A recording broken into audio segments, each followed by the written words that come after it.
Chapter 4. How large were the footprints? Joe asked after Oriole had flown out of sight. Soin used his hands, with 6 fingers each, to form a circle about 15 centimeters in circumference. About that large? In my world, we had these creatures called wolves. Their footprints would be a little smaller, perhaps, but these creatures sound similar to your description. They howled, particularly in the night, and to some, they were monsters and were even hunted for sport. Were they predators in your world? Joe nodded. Definitely. And what made them particularly effective is their intelligence, and the fact that they hunted in packs, using multiple and sophisticated strategies. Well, pack intelligence is one thing, Obsidian observed. and power is another. I'll take power every time. The trio sat in the hushed stillness around the campfire, attuned to the slightest stir beyond the circle of light that might signal lurking predators. The quiet of the night enveloped them, broken only by the fire's defiant crackle, its flames dancing in hues of yellow and vermilion against the darkened sky.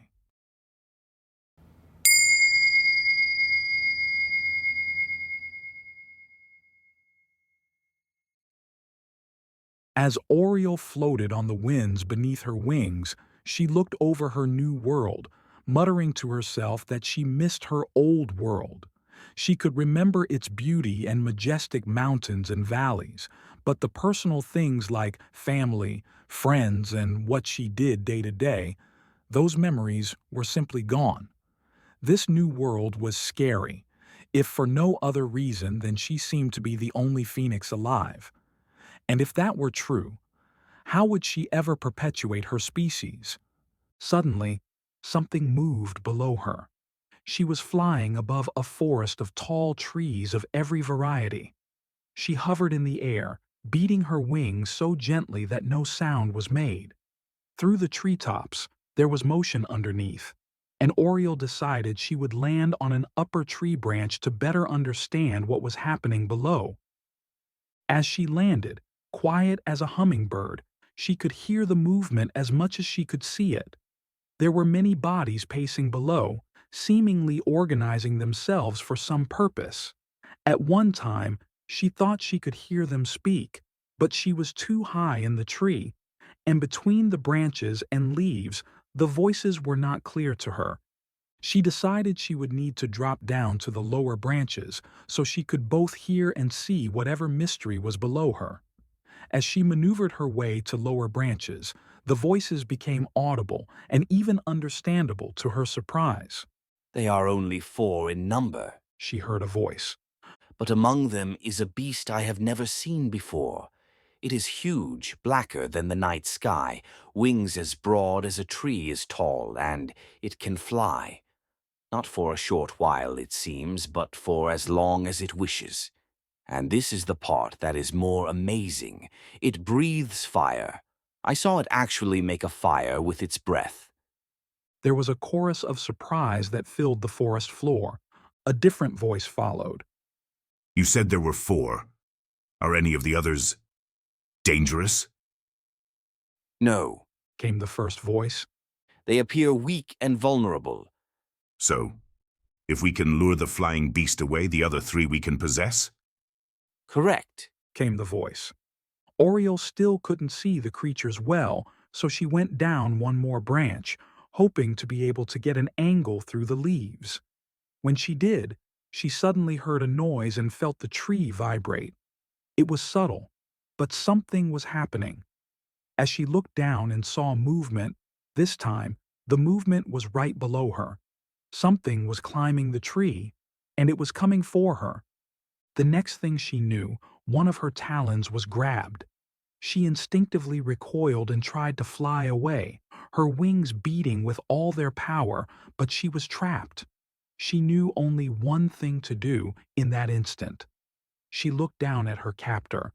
It was a creature she had only heard about in tales told by her elders. They were creatures of the forest that were half animal and half human.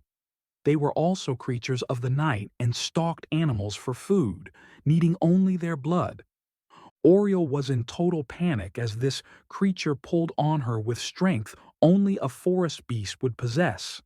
Her only instinct was to release a stream of fire from the very pit of her stomach and scorch the werewolf's arm to the point where it had no choice but to let go of her.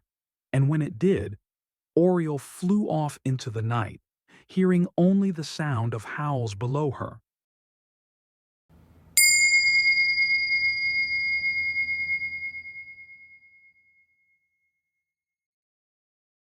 As Oriole flew into the camp, her left foot ached from the powerful grasp of the werewolf. Her landing on the boulder was awkward as she favored her right leg, beating her wings while finding a comfortable sitting position. I have bad news. Terrible news, actually. What? Her friend exclaimed in fearful anticipation. Those tracks you saw and the howling you heard, they're werewolves. And there are dozens of them. And they have scouts who have seen us and are planning to take us.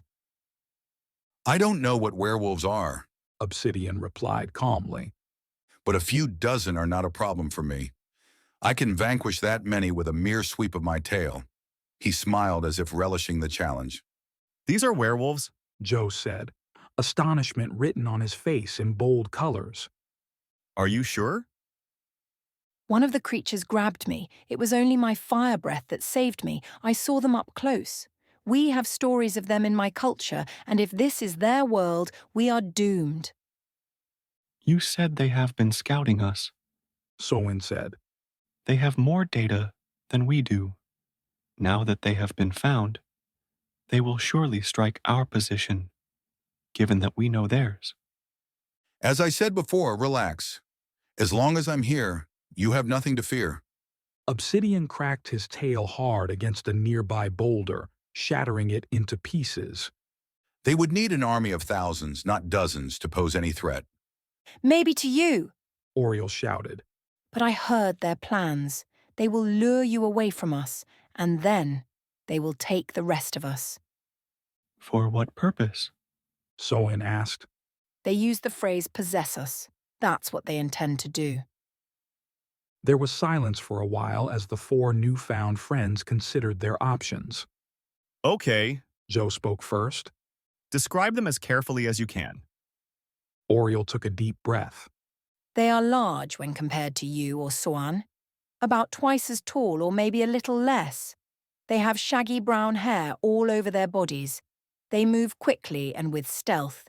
They have teeth as long as your middle finger, She turned to Joe. and a large mouth to contain them. Their limbs are long and sinewy. She paused for a moment. They speak the same language that we use here, and they are intelligent. It also seems they have a hierarchy, a sort of organizational structure. She paused for a moment. There was a sense of a leader and a scout, for example. Excellent observations. Soin remarked with a flourish. You have been most helpful. We believe our options are quite limited. 1. We stay here and defend our territory, such as it is. 2.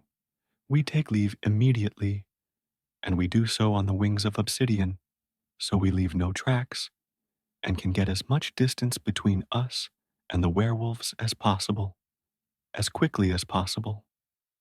Am I the only one who can't understand how all of us, apparently even werewolves, speak the same language? Joe said, scratching his head.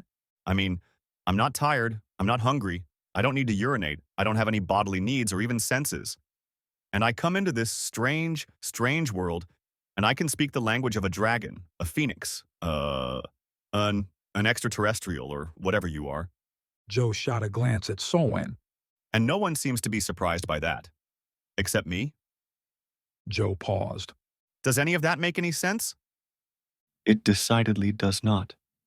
But let's not worry about that right now. Oriole has delivered the real news we need to take immediate action on. And right now, Soin stood up. we cast our vote to leave on the back of obsidian and find a new camp as far from the werewolves as we can reasonably go. We should fly south. Oriole suggested. Is everyone agreed then? Someone asked. Joe sighed. How do we know that there isn't an army of werewolves to our south, and we would only be flying into their stronghold? We don't know that. But we do know that there are dozens of werewolves that know our position, and they are on record as wanting to capture us. Isn't that enough reason to fly south? Joe stood up, nodding his head. There was a howling in the distance, not too far, not too close, but it was unnerving nonetheless, and the four of them immediately took notice. Fear flooded the air around them. Obsidian lowered his body to the ground, welcoming his riding guests upon his back. I will fly very slow and very steady. He said, watching his guests climb aboard. Hold on with all your strength. You can wedge your hands underneath my scales and secure them there. Stay low and use your legs to press against my body. Just as he finished, another howl broke the silence. It was close this time. Too close. Oriole took to the air, urging Obsidian and his riding guests to hurry. Are you both ready? Obsidian asked. I think so. Joe replied. Obsidian's wings began to beat the air. The fire glared at them like abandoned children, and Obsidian drew his breath in a powerful vacuum, vanquished the fire in an instant, and all around them was a scary blackness. I didn't know you could do that. Joe whispered in amazement. Another howl, so close that they could hear the throat's vibration. Time to go! Obsidian exclaimed, and his powerful wings took them skyward in a matter of moments. But there was one problem, and it had fur. Lots of fur.